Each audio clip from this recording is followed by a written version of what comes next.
So Gulf Coast author Diane Dewey is our next guest here on Big Blend Radio today, and she's joining us to talk about her debut memoir. It's called Fixing the Fates, an adoptee's story of truth and lies, and it shares a story of family secrets, lies, love, and redemption. Adopted in America from a German orphanage, she met her Swiss biological father at age 47 after he searched for her. The impact of uncovering these roots was Diane's quest to find her German biological mother and learn her story. And you can get the memoir, Fixing the Fates, get her memoir on Amazon, all those great places.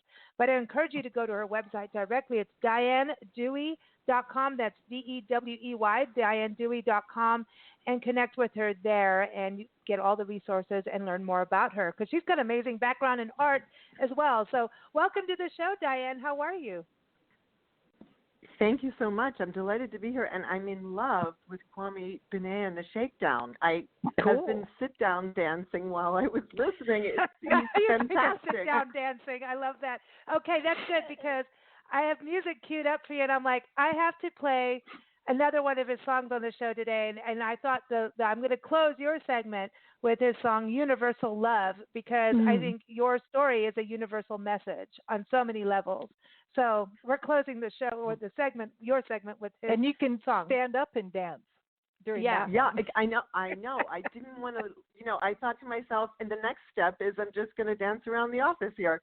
I appreciate you doing that because universal love, of course, is totally related.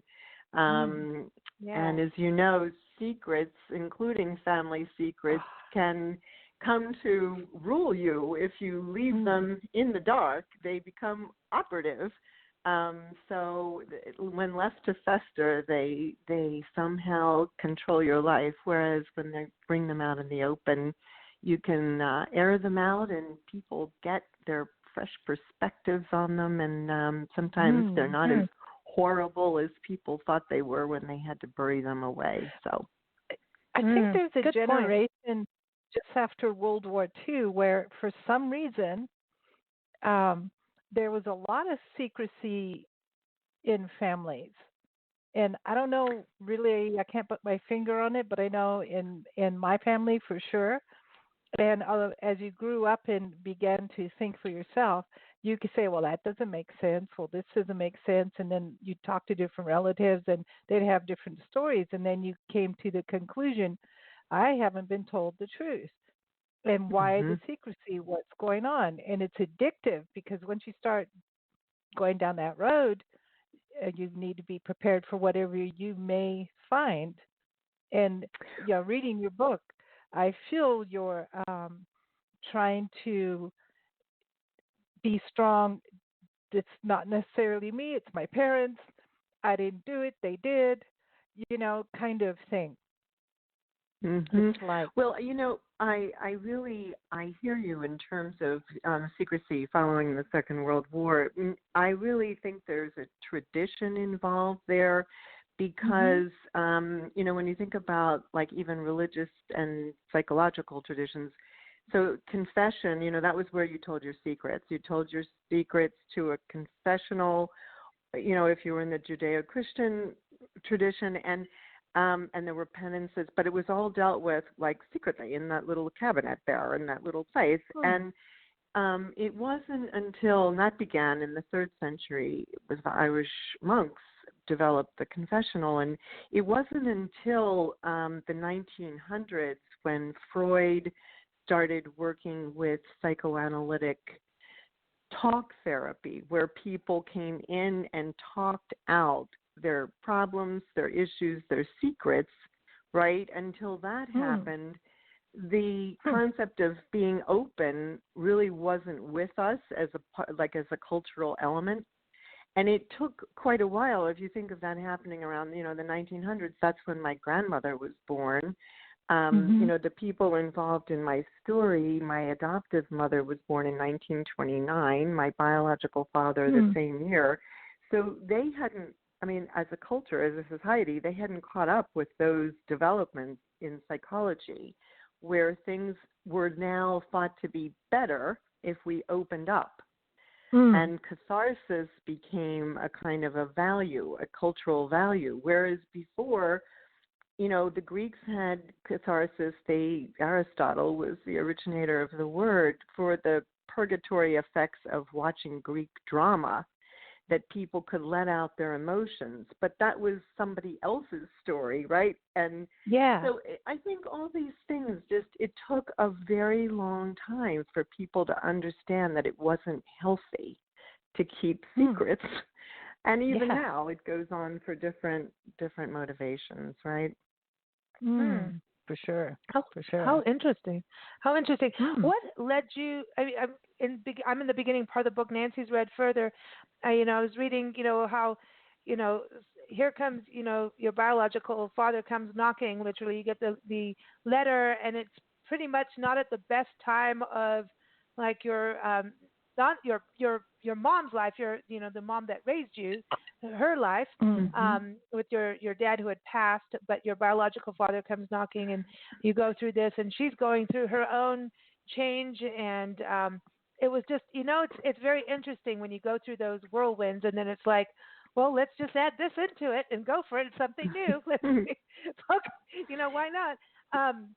But you'd already done some digging around yourself as well. So what was it that, got you to actually say, okay, I'm going to actually write about this? Because that was the beginning of the journey, and now you're going into different countries and, in your life, and you even have two different residences now, right? In two different countries. Yeah. So where did it start where I'm going to put pen to paper and then even share it with people? Right. Well, even just to go back a step where you were talking about the vortex that my life was in at that point, my beloved adoptive father died 6 months before I got the letter from my biological father. So he'd been gone. And yes, it was a really cratering time for my mother and I. Were in mourning. But I have to say the upside of it, if there was one, is that because my dad had died, my mother, when the letter came to my family home, she just looked at me and said, all bets are off. Everything in my world is upside down now that Daddy's gone. And as a result, here. I think she might have otherwise even kept it. Do you know what I'm saying? Yeah. I mean, she might have. So you never know. I mean, I know there was a lot of hesitancy on her part. So sometimes all that upheaval brings something good with it. All that sadness, there was a silver lining to it in a way. But the question you asked about why now and why this book, I really think that connectivity is something that we all seek, and particularly for adoptees who, you're severed from your biological mother. I was in the orphanage when I was until I was a year and a half old, and unbeknownst to me, my biological mother, I didn't learn this for almost 5 decades, but my biological mother took a job in the orphanage to be with me. But that utter despair that you feel as an infant who has been separated from their mother, that takes a long time to heal, right? And part of that healing is connection, that you develop connection with people, that you communicate, and that you develop empathy for people so that your tragedy isn't the overwhelming story of your life. You're able to listen to other people. You're able to hear other people. And I think that reaching out, the book was a way of connecting to people for me. I wanted to communicate, and I wanted to hear people respond to it and know, I wasn't alone, and I know I'm not alone, but to have that confirmation is a wonderful thing, right? It's heartwarming. Yeah, for sure. Yeah, in our family, on my father, he had like 3 wives at the same time, and apparently there was a whole bunch of kids named the same. So we're an interesting, faction. And I met one of his, not my mother, obviously I know her, but I met one of his other wives. And it was interesting, and my family was very upset that I would even think of doing such a thing. But there was something about, I just want to know, It's not about Mhm. saying you did the wrong thing or the right thing. I just wanted to know who was what, because Mhm. when I looked at the children in our family, I was like, oh well, we're obviously these four really look the same. We look Right. almost like identical. And then the other two, like, well, you really don't look anything like us. You have no sense of humor. Mhm. And sorry, people, but there you go. And it's like, you were, it's curiosity, but also a part of, well, who did what? And, just trying to figure out what plant you came from kind of thing. Right. You I know, think you put it the best. I just wanted to know. And I yeah. honestly think that it is that clean and clear. It's not about finger pointing. I had Yeah. this wonderful upbringing. It's not fault finding. It's not, but the thing is too, I think I felt another part of my healing was getting over the shame of, Mm. being sullied by being, surrendered for adoption. And these are deep wounds that a lot of us carry Mm. around. And I think, and it's embarrassment over to events that I had no control over. So it's great to really realize how irrational all of that is. And I think Mhm. that need to know that is just as human as it gets. It's Yeah. just we need to have grounding and orientation to take the next step forward. Oh, I Mhm. love that you say that too. We do our third Friday family history shows, and we Holly Hansen, she runs this family history expos, and they do genealogy around the world and teach people and do these expos. It's really cool, and we've interviewed people with Wonderful. her, and there's like this whole side of how to do your German family history, and go into all of this. And Mm. every time we do a segment with her, she always says, "You've got to remember when you go into the past, there's going to be some pain involved, depending on how Yeah. you look at it, and you have to Mhm. remember that was their life and what they were doing. That is, it's what's odd about it though is like that was their life, that was their decisions, that's what they did, right? But you go like, okay, do I have those traits? Am I going to be the person who lies? Am I going to have, maybe Mm. they liked this kind of fruit or vegetable and I do too. Ooh, we have a common trait. But then are we going to have Mhm. those negative things? And that's one of those weird, that's that weird place that we go when it gets into family history is like, you know, Mhm. Mhm. we can choose to like the positives, and we can also make those choices of not carrying on those traits. If you see something and you see yourself work, if you see yourself going towards that, you have that ability to step back and say you don't need to. You know what I mean? Right. It's like, it's Absolutely. yeah. It's mindfulness. It's right. It's what Mhm. Mhm. you observe yourself and you have the conscious choice to not go there. I think the other thing that you mentioned about learning, through all these ancestry.com, 23andMe, a lot of people are finding out they're who they thought they were. Yeah. And it's very scary, right? But at the same time, you have to still do this inner work of stitching yourself back together then, and really realizing how much you co-create your own identity just about every day, having to build Mhm. and build and build, so that you're creating every day who you are in a way. Yes, it's Mm. ancestry, it's DNA. Yes, it's behavioral, nurture and nature, but it's also conscious choice. And I Mm. think Mm. that is empowering. And it has Mm. to be, because Mm. it gives you juice Yeah. Yeah. going forward. Yeah. I don't. I just think there's so many things that come into play when a child is born, and there's so many. There's ancestry, and there's environmental concerns. There's the parents that are there at that time, and then there's their parents and their ancestry. I just, like if your great grandfather was an artist or a violinist or whatever, doesn't necessarily mean that you're going to be that. Right. It. But I just then, think that yeah, we're yeah. not clones of our parents at all. Right. And it's fatalistic to assume we're just going to, reflexively become that. But on the Yeah. other hand, it was interesting to me, and of course, through twin studies, this happens too, but it was interesting to me that my genetic coding was unspooling unbeknownst to me, because when I was a kid, I told my adoptive mother when I was like 12 or 13, hey, I want to sew. I want to learn how to sew. I want to make my clothes. She was like, well, we can go to the store. I can go to the department store and buy you clothes. And no, I want to. And I found out these decades later that my biological mother was a seamstress. Cool. Wow. So, it's there are echoes. I think there are involuntary echoes, some of which we just embrace. Now I love to sew. It's something that I think it honors her tradition. But when you were talking earlier, just like these revelations, I think also now like some of the gatekeepers are falling away. It used to be secret files. Now we have DNA testing and the internet.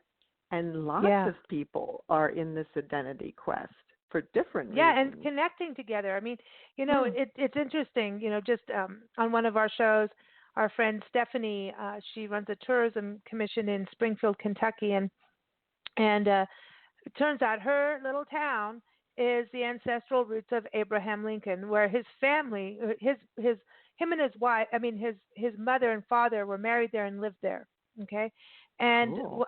our English family history expert, he's like, well, actually, his Abraham Lincoln's ancestry comes from our town in Swanton Morley in Norfolk, England, in East Anglia. And so now they're creating the Sister City program, and there's these different groups of people that want to travel back and forth to connect with each other. It gets, when you start unraveling, you start to find out how connected we all are universally. It is really bizarre, especially, America. I think we're in this, we have so many people moved here, like Australia, had the same thing. Obviously all countries, people move to, countries and continents around the world, but America really said, hey, bring everybody here, not so much now apparently, but bring everyone here. And now to try and trace roots is this thing like, who are we? And I think Nancy is right. At her parents' era, there was boy. And before that was the secrecy. And like our family, there's Native American heritage, and I'm not trying to sound like Elizabeth Warren people out there, but we have Paiute ancestry, but one side of the family refuses to believe that because in their mind, that's non-white. And that's therefore, we are not. So painful. You can take pictures and, without even doing DNA. You can look at my face and look at Paiute Indian pictures, and you will see it's there, and I'm loud and proud. Cool. Yeah, it's kind of absolutely. Weird thing how we just like, oh, we don't want that, so it didn't exist. That's the thing that I think in this one era that your ancestry is part of, and Nancy's ancestry of that era, obviously mine too, but that it is, don't tell. There's this level of just, we just don't talk about it, so therefore it does not exist. Boom. We renounce it. Yeah. Yeah, it's weird. I remember my grandmother, who came from Hull in England, very short little 4'9" British lady on my mom's side. And then I remember on my dad's side, they were German. My grandfather was definitely full-fledged 100% German and liked Hitler. And my grandmother was Hungarian. And we actually, four of us, look like my grandmother on the Hungarian side. We are not the white-skinned, blonde, curly hair, blue-eyed people. We're more of the olive-skinned with brown hair kind of side. Then there's the other two where I'm like, well, okay, I don't know, but something happened somewhere. And instead of, life is life. This is what I think we realize now in this generation. Life is life. Things happen. And it is healthier to talk about it and acknowledge it as opposed to previous generations where everything seemed to be a big cover-up. And then you drink martinis every day. Right, exactly. Because in order to cope with all of that, that dissonance within yourself, you have to numb yourself. but to celebrate it and just, I think we're just done. We don't have the time or the inclination or the desire or that value. And there's much more joy to be had in finding out how interconnected we really are, especially the more isolated we get through some aspects of our life that, I just think, no, it's, loneliness is still a thing. People still feel very lonely in their lives. And this openness is helping people to feel like part of the human family. And that's where it's at as far as I'm concerned. Well, it gets rid of a lot of fear. Fear of the unknown. You look different than me, so I'm automatically going to be scared. And I think fear of difference. Yeah, the fear of somebody being different. Somebody, they talk with an accent. Be careful. They look different across the street. I was like totally brought up like somebody's on that side street. They don't look like you across the street. And I'm happy to walk right down the middle of the street, damn it. Great. I'm all for it. And I think that melting pot idea kind of fell by the wayside, too, that everybody should become homogenized and the same. Yeah. And so, thank goodness that's reversed. I think we just have to keep chipping away at it, as we are, even by having this conversation. So I applaud you. And you too. I want to ask you, going into your life work, in art, working at the Guggenheim Museum, having your own firm, doing art appraisals. And we just came back from Santa Fe. We saw so much art. I just want to say that. Cool. It was like, awesome city for that. And I was thinking of you too, because I knew you were coming on the show and getting your book together and everything. And I'm like, I wonder what you think of, what's the difference between Santa Fe art and the Guggenheim? Because we've never been to New York yet. It's getting there on our list. Scary. Scary. We're scared of New York, but we'll be fine. But going, we do a lot of art conversations on our shows and in magazines. It's a major part of what we do.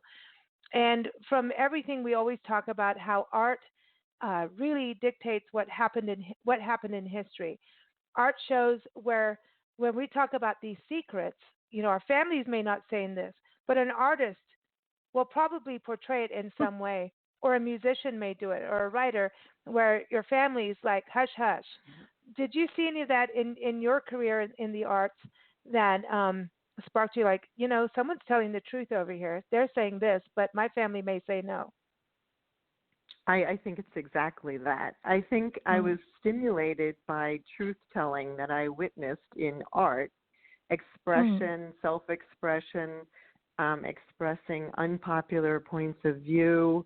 And I think about artists that we showed at the Guggenheim or who are in New York museums, and some of them lived and worked near Santa Fe. I mean, certainly Agnes Martin comes to mind, certainly George O'Keeffe, obviously.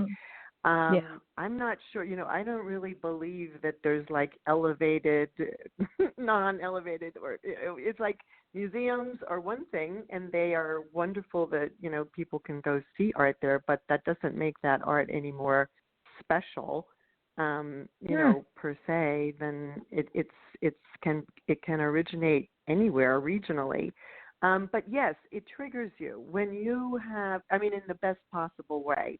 You see creativity and you see people going against the grain, speaking out, speaking their truth, And that, it is inspiring, and it does make you want to get up off the metaphysical sofa and get your butt in gear to do it yourself, to try to empty yourself out and to try to speak, to try to first find your truth and then to try to articulate it. I agree. That's the impulse.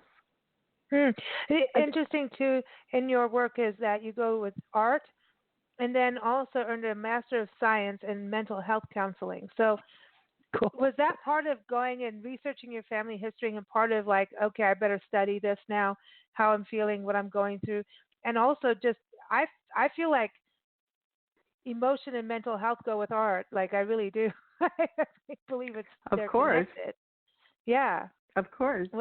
And when I finished that degree, I did help kids, tried to help kids, adoptive kids and other kids that had other kinds of traumas with art therapy. I truly do believe it's more than an outlet. It's a way to switch over hemispheres in your brain from the right emotional side to a little bit more centered into, I have to work with a construct. Certainly with language, I feel like it's much more left brain. There's some logic to it. There's structure. There's organization of thought. And I have done creative writing workshops with traumatized, particularly women. And I do think it's enormously helpful. And that is part of the whole, becoming whole again, for sure. I hope I answered your question. Yeah. If when things get traumatic, which they do in just about every family, I don't know any family who hasn't had some kind of trauma somewhere, because that's what life is. It's just, you can call it the game of life, but there's a lot of trauma and things that happen that nobody wants to have happen, but there it goes. It does. And I think how you handle it is your mark in history, is how you handle it. And when you handle something big, a big trauma, you have this kind of like afterglow, kind of, I handled it, kind of euphoria. And then you kind of get this feeling of you're invincible and nothing bad's ever going to happen again. And if it does, I can handle it. And then something small can happen and you go like, you break apart. Like you can handle something huge and then you get a parking ticket and you burst into tears. I mean, it's just how people are. It's right. Go ahead. Right. And I think also, you're touching on resilience and how you're stronger at the site of your wound. The scar tissue is thicker than your skin. So it's something that does happen when you bounce back. But I also think, we're not over the game of life. I think it's more like the amusement park gone wild. I mean, it's all, there's so much bombardment. And I do think, you can talk yourself through lots and lots of things. You can, I did get my master's basically as like a sort of an inexpensive, it was less expensive than therapy to get a master's cool. in mental health counseling. Good tip. And I thought to myself, look, if I go to a therapist, that's fine. And I did so, but I wasn't going to learn multiple points of view. You touched on that when you were talking about the family with more than one family involved, mother involved. And I think like that multiplicity, that was something that I was seeking, right? Because I came out of only knowing two parents. Then I discovered I had these other parents. Meanwhile, my adoptive parents had told me that my biological parents were dead. And their packaging of the family secret. So, you become much more, less monopolistic and more pluralistic. And so with the mental health counseling, I thought, geez, I have the opportunity to study all kinds of schools of thought, all kinds of thinkers in this realm. And, it is such a floodgate of, wow, new information coming in that just feels great, So it did help me process. And that is very much why I went. It was midway through. So the auto letter came in 2002, and by 2010, I was in school for my master's. So 2015, I graduated at the age of 60. So never say never. Exactly. It was very enlightening. It was really, really great. So, well, you seem like you embrace whatever you're going to do. You embrace it and go for it 100%. I mean, even in your art career. And I find that interesting because, seamstress and sewing and creating clothes is like, that is attached to art. And that's interesting to me about like this whole journey of yours is, the arts and then doing art appraisal. That's interesting too. That is always fast. That's like that's like trying to find out why a glass of wine is priced this way. Like how much, art and Mm, wine, the two things of exactly. how do you appraise them, it's fascinating. And so it seems it's all connected in a way. Do you think your step into the world of art came from any of your heritage? Well, I think that being creative, I mean, I was always writing, right? I always kept Mm. journals and a diary, and which I hoped was secret because it was locked. I mean, of course, privacy, and that's different than keeping deceptive secrets, right? And I think, like art appraisal, right? It's all about the worth of an object, the value that we attribute to an Mm. object, which is entirely relative to everything, market conditions, artist history, everything. And I think that is, there is a definite diagonal into self-worth, into being able to feel my own sense of value. Oh, your market value. And I think, yeah, I just think somehow I was, kind of poking around and searching there. The assignment of value to an object is an interesting thing. Of course, it has no inherent value. It's what we assign it. And you can translate that over into your own psychology just as easily. It's what regard we develop for ourselves, one another. That's the value we have. So it's interesting. yeah. When I was talking to my grandmother about getting married, her first question was, "Well, is he from a good family?" And I'm like, "Well, what's a good family? What does that mean?" Exactly. And it boiled down to income. Right.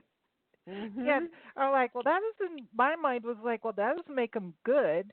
It might make him actually a little sneaky or something, Right. or But not maybe. exactly. Yeah, Wow. Wow, you just put art value and human value in the same thing. That's I crazy. know. But it is true. Well, But it's true because human value plays into art, right? You know. well, and I think again, it's all in the definition, and 10 different people give you a different definition because Oh. another person's definition of a good family is completely different, right? It's Exactly. like, Exactly. do they have good values? Are they ethical? Are they good people? Do they What give? How kind of much town do cattle they do live they have? on? Now, how much Yeah, cattle do they have? exactly. That That's goes back to my hysterical. heritage, It's my true. roots. There's You know. Of course monetary, it's and then do they true. go to church? That's what really got me. Do they go to church all the time, and do they have Oh money? wow. Were the Yeah. two top Yeah. things. And now Oh. you look at that, I'm Oh. like, oh. And then Yeah. you find out all their secrets. So this is it's Exactly. just so. How many rabbit holes have you been down? I just want Yeah, to ask. really. I mean, when you Exactly. started this, I mean, you obviously went to Switzerland and now start going around and, well, and you have a place there too. And it's like, how, when you start this kind of journey, like anybody already getting that kind of thing happening, in regards to finding their biological family. A good friend of mine in high school in South Africa, she, wanted to find her family. She just says, I can't help it. And Mhm. she now has her own big brood of a family, married her high school sweetheart. We all partied together as teenagers. We're all friends, did all the crazy things together. And I'm like, you guys really did do exactly what you did. You had your brood and your family business. They did everything they said that they were going to do. But she always, as a teenager, and I said, well, I'll write your book. If you're going to do this, I'm interested in this story. We'll go through it together, and I'm going to write it as a book because people need to know how it is. And it was just, this conversation her and I had when we were like in our early teens and through to our late teens. And then South Africa, all hell went, everything went crazy. We had to Yeah. come home. Sure. So that kind of went out the window. But this was a thing her and I discussed late at night all the time as teenagers. Like, she's going to find him. And this is South Africa. Like, good luck with that on your records at that Yeah. point. Yeah. And it's got But to be I interesting too, getting records over in Europe. That had to be difficult as well. right. Well, I was kind of lucky. Well, I was very lucky because I didn't initiate the search. My biological father initiated it Mhm. from Switzerland. So Hmm. I had no idea I was half Swiss, no clue. I knew I was born in Germany and was in the German orphanage. But I will interject one thing there in terms of finding your origins. I'm very respectful of the unique place that even access to records we have in the Western world, because there are Hmm. many thousands of Hmm. adopted people who never will have a prayer of Yeah. finding their origins, be they Chinese or Hmm. from the former African. Soviet Union, Hmm. African, from Hmm. India. And I Yep. have nothing but respect for people who, yes, say, I'm starting forward from here, and this Hmm. is who I am, and I'm going to create a set of facts that are unchangeable for me, that form the Hmm. core of my identity. And Exactly. I think, it was for me, I had a lot of curiosity. I hadn't done really very much investigating at all. And then suddenly, out of the blue, came this letter from my biological father when I was 47 years old. That's so So weird, huh? it was weird. It was Yeah. weird, and It's that's like, what took also, you I so think, long?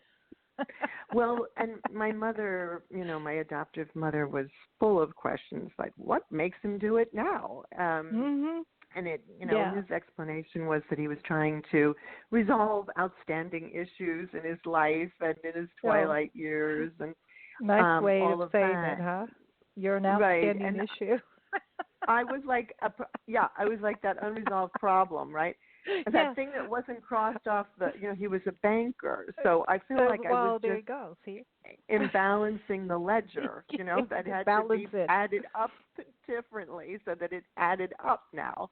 And Oh, yeah, I wow. mean, there's just different motivations, but Mm. some of them become evident. Like I thought that would entail him being very honest with me, as a kind of a confessional as to what really took place. But I didn't arrive at the truth of what happened Mm. in my story until we located my mother's family, my biological Mm. mother's family.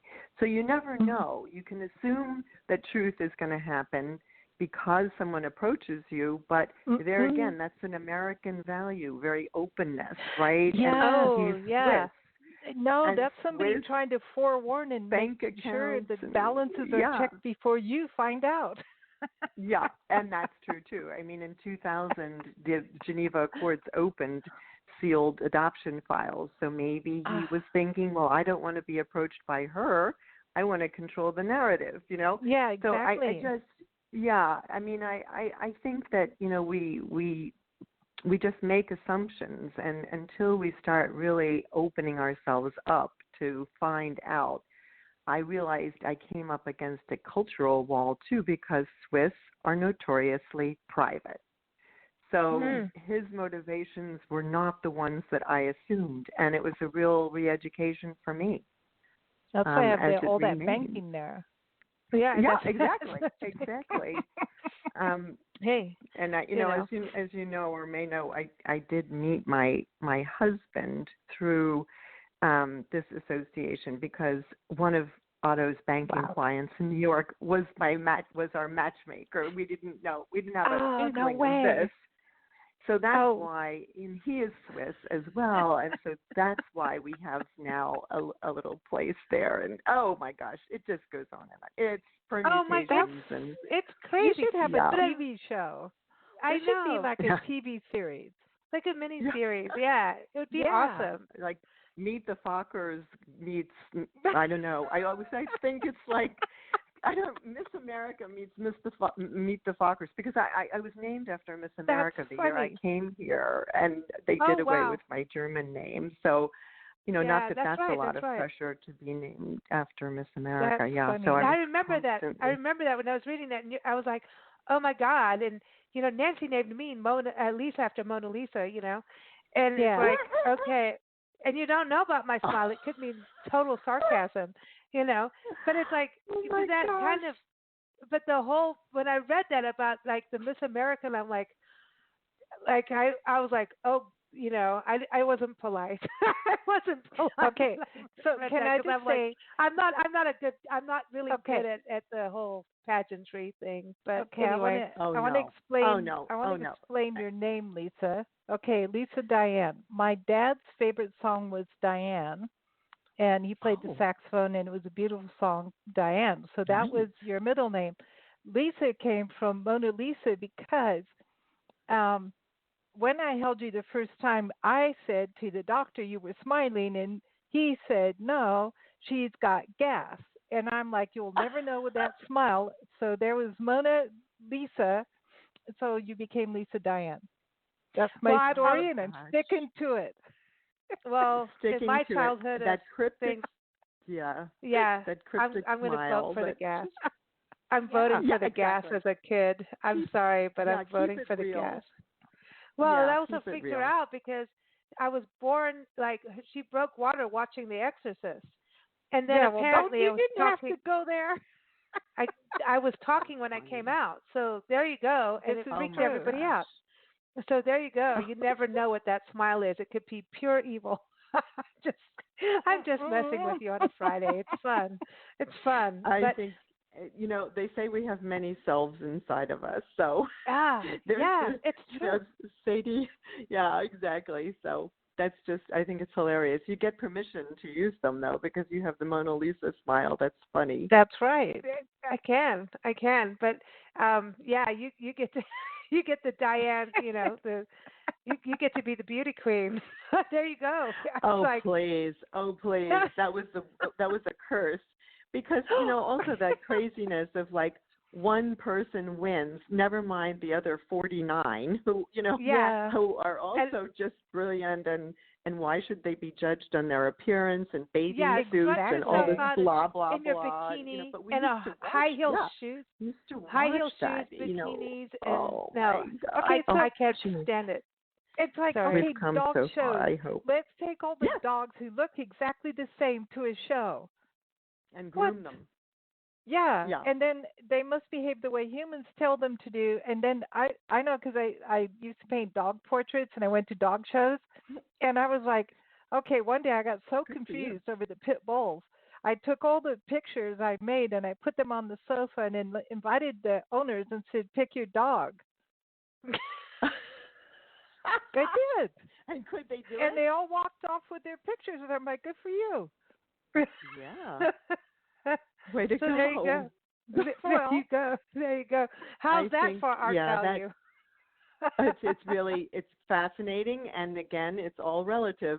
I do think that mhm, that sense of competition is one of the most destructive things we have, though, in terms Mm. of better than, either or, one winner takes all, and yeah. come on, that is just so opposite of how life really works when we're supporting one another. So Mm. it's Yeah. just another tangent. Yeah. Are you Mm, glad you went on this journey? Oh, I couldn't be more glad and grateful cool. for my life.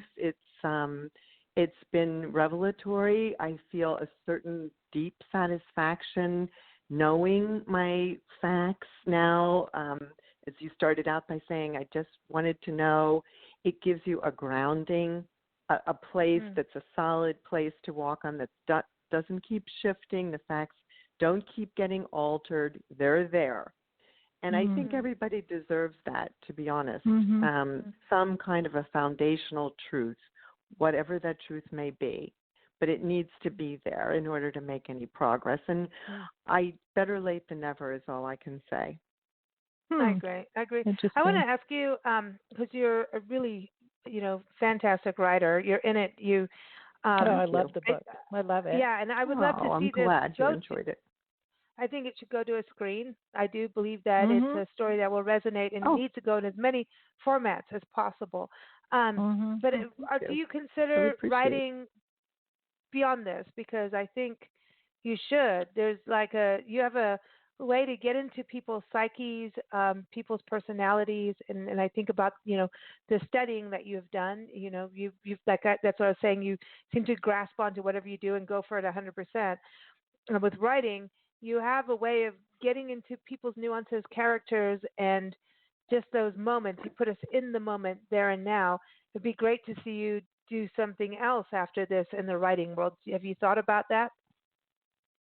Well, I'm certainly thinking about it now because you've encouraged me greatly. Thank you. Cool. I do have more works in me for sure. It's already started where I'm jotting things down like crazy and stashing them, but I know I'm going to have time to put it all together, and I think there will be another book. I'm guessing there's going to be another book. I'm just so appreciative of the fact that you enjoy it and you enjoy the insights, and I love that idea of inhabiting, right, because how else do you really understand people except for to try to inhabit them and see where they're coming from and then be able to describe it, hopefully accurately. Do you think you could write it as a screenplay? Would you attempt that? I don't know how to. I think there's people who know that. That's like a separate skill. I don't mind laying out. Yeah, I don't mind laying out the stories. I'm really honored that that you said that, first of all, but also I have to go to a writing workshop here in St. Petersburg that was founded by Dennis Lehane and Les Standiford. So Dennis wrote Mystic River and Shutter Island and a number of books that have been made into features. And Shutter Island is awesome.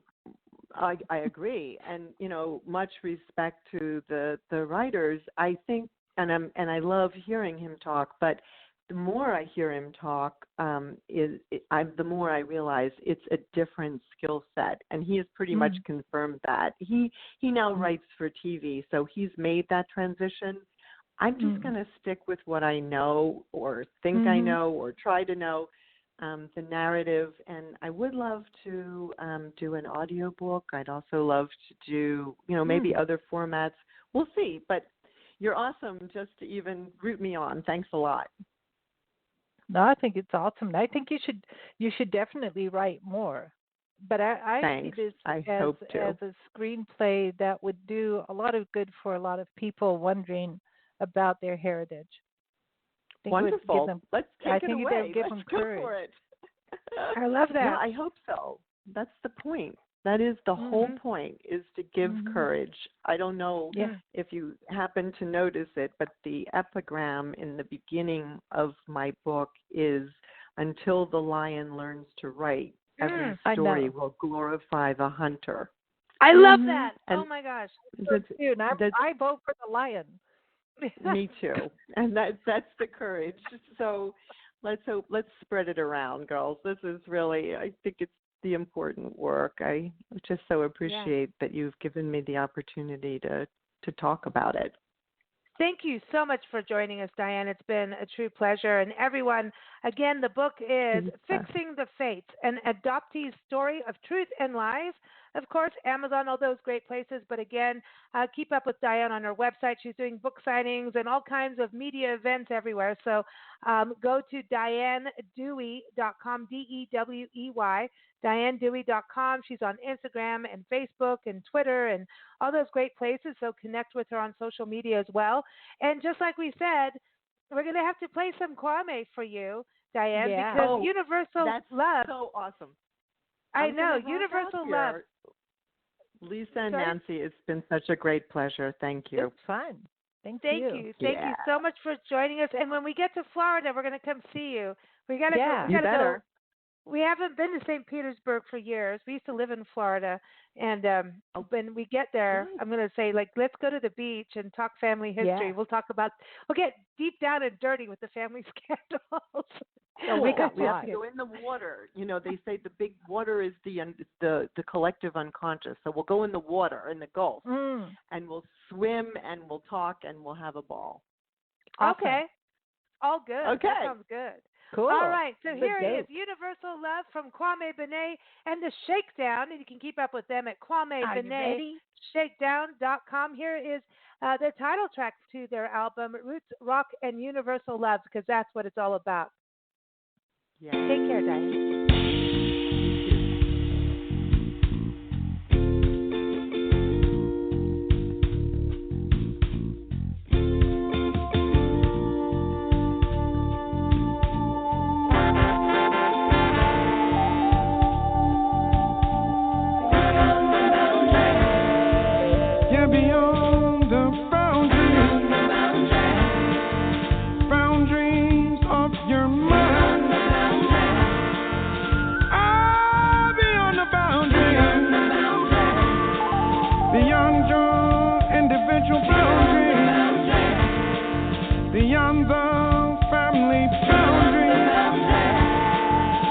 Go beyond the tribal boundary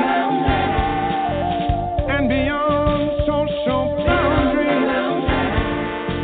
Yes, beyond national boundaries. You give us the love. You give us the love. Beyond the boundaries. Go beyond religious boundaries and beyond political boundaries. Yes, beyond commercial boundaries and beyond sexual boundaries. Yes, beyond racial boundaries. You give us the love. You give us the love. Beyond the boundaries. We don't need no new religion. We don't need no new savior. What we need is to understand our fellow man and our behavior, to live in love and unity. You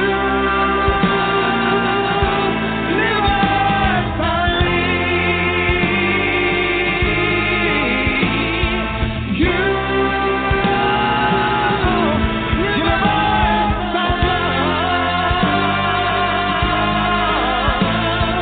Beyond the boundaries. Within your family boundaries and within your tribal boundaries, within your political boundaries, yes, within your religious boundaries.